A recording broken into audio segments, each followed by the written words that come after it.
வலதும் இடதும். அனைவருக்கும் வணக்கம். நான் உங்கள் விஜே. வலதும் இடதும் என்ற ஒரு சின்ன சிறுகதை தான் கேட்க போறோம். வாங்க கேட்கலாம்.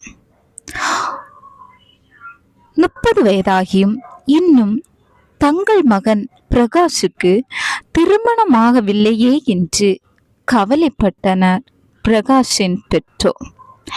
இத்தனைக்கும் பார்க்க மூக்கும் மொழியுமாக சினிமா கதாநாயகன் போல் இருப்பான் பிரகாஷ். நல்ல படிப்பு, பெரிய உத்தியோகம்.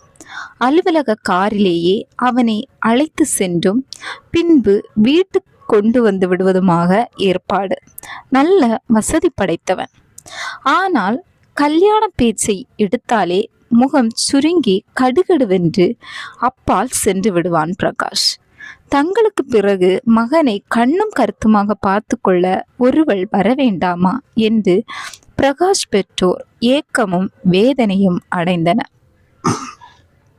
அந்த தரகர் பெண்ணின் புகைப்படத்துடன் ஒரு ஜாதகம் கொண்டு வந்து கொடுத்தான். பெண் பெயர் நந்தினி. படிப்பு BA. பார்க்க பாந்தமாய் இருந்தா. வயது 28. பெண் வீட்டாரும் வசதி உள்ளவர்கள் என்று தரகர் சொன்னார்.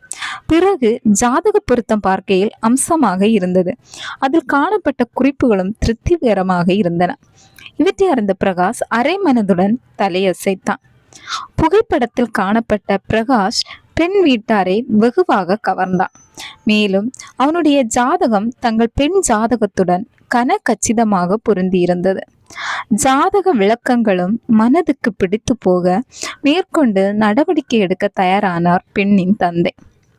28 வயதாகியும் தங்கள் பெண்ணுக்கு இன்னும் கல்யாணம் குதிரவில்லை என கவலைப்பட்டு கொண்டிருந்த நந்தினியின் பெற்றோர் ஒரு வழியாக இப்போது நல்ல இடம் கிடைத்து பற்றி அளவில்லா மகிழ்ச்சி கொண்டார்கள்.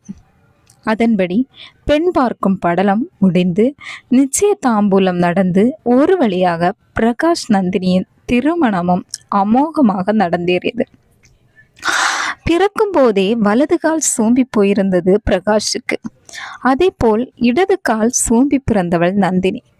மாற்றுத்திறனாளிகளான இவர்களுக்கு எப்படி திருமணம் நடக்கப் போகிறதோ என்று கவலைப்பட்டு கொண்டிருந்தனர் இவர்களின் பெற்றோர்கள்.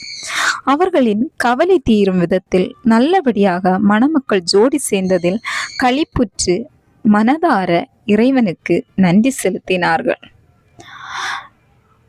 இந்த கதை பிடிச்சிருந்தா லைக் பண்ணுங்க, ஷேர் பண்ணுங்க, கமெண்ட் பண்ணுங்க, சப்ஸ்கிரைப் பண்ணுங்க. தேங்க்ஸ் ஃபார் வாட்சிங்.